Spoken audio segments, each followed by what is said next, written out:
Hello and welcome to another fly tying session with your host Scott. In this session I'm going to be tying pattern number 6 from Mike Harding's book, A Guide to North Country Flies and How to Tie Them. This one's called the Small Olive and it looks like this one here. There's another fairly easy pattern to tie. Most of these spiders are, and they will catch you a lot of fish. They're very simple to tie. And they would catch fish on still waters, I've no doubt as well. So if you're just getting into the hobby, it might actually be worth tying these sorts of patterns. They can represent anything from small midges to chironomid larvae such as buzzers and so on. So yeah, it's definitely worth tying them. The recommended hook size is a 14 or a 16. We're going to be using a 14 Camazam B405. Any wet fly hook will do. For the hackle, we're going to be using a small partridge feather.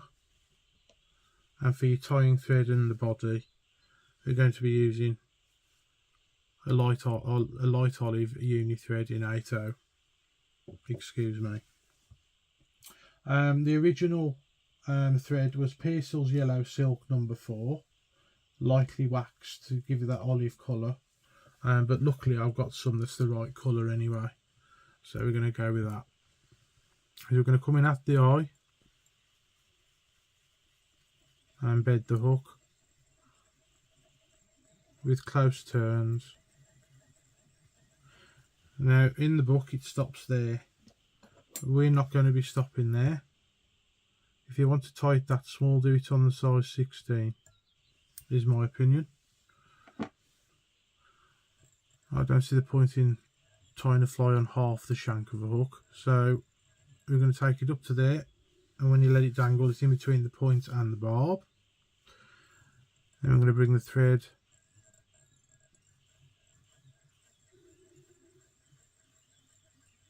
back up with touching turns.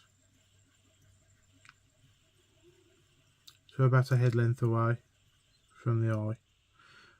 Now with all of these fly patterns that are part of a book, such as this book here, A Guide to North Country Flies, or the Plistiniog book that I'm doing as well, which is the Welsh, the flies from North Wales, always have a look at the video description.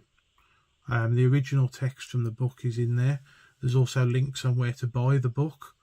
And the original materials are in there as well, because I do unfortunately have to use substitutes with a lot of these patterns, mainly because they're quite difficult to find, these silks nowadays, the Pearsall silks. And for example, in the Plistiniog book there's materials such as tawny owl and corncrake, which you can't really get anymore. So yeah, it's worth getting the book to get the original text. So I've just prepared my hackle feather. I'll just remove the fluff. I'm going to find the point of the feather with my hackle pliers. I draw the fibres back like so.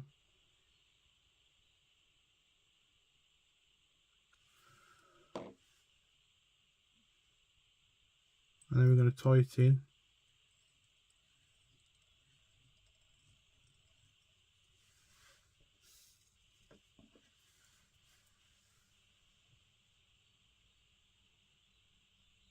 Just the first pair of scissors I grabbed. I have been using my my new black ones.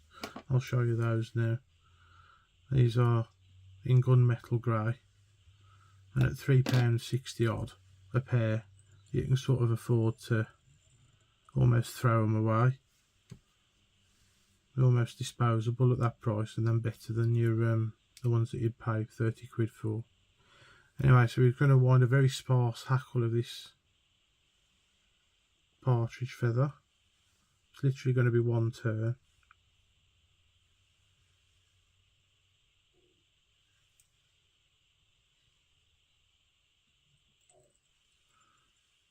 Now I actually prefer to tie mine a little bit more heavily dressed, but I'm trying to do them the same as in the book. There we are, that's tied in nicely.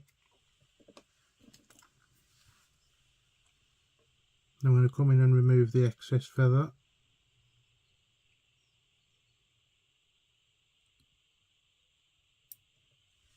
Like so.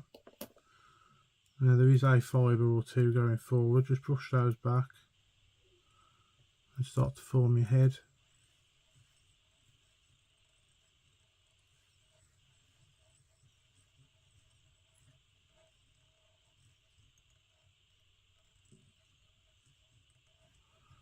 There we go.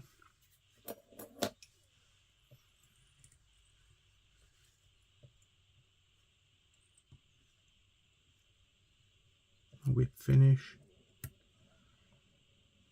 Now if you've watched a few of these flies being tied now, it's obvious that they're very quick, very easy to tie.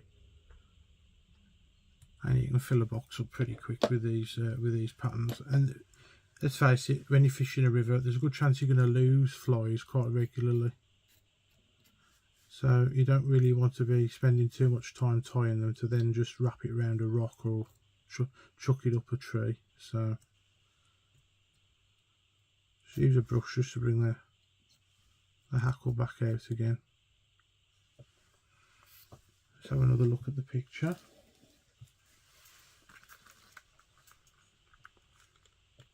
That's what we're going for. Just not too bad. It's not immediately obvious that the any of these patterns have been varnished, but I'm going to varnish mine.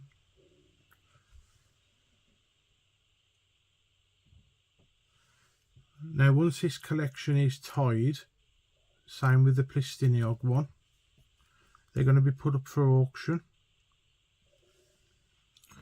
And they're going to be presented in a box like this, which I'll show you now. It's going to be a bamboo box, and it'll be laser engraved with the name of the collection. This is the Plistiniog one so far. Hopefully you guys can see that. That's how many I've done so far, 6. So there's 133 of those, and then I've got another box to put 140 of these in, and they'll be put up for auction once the collections are finished, and hopefully you guys will be interested. Anyway, that is the small olive. Thank you all very much for watching. Please like, share and subscribe, and I'll catch you guys in the next one. Bye bye for now.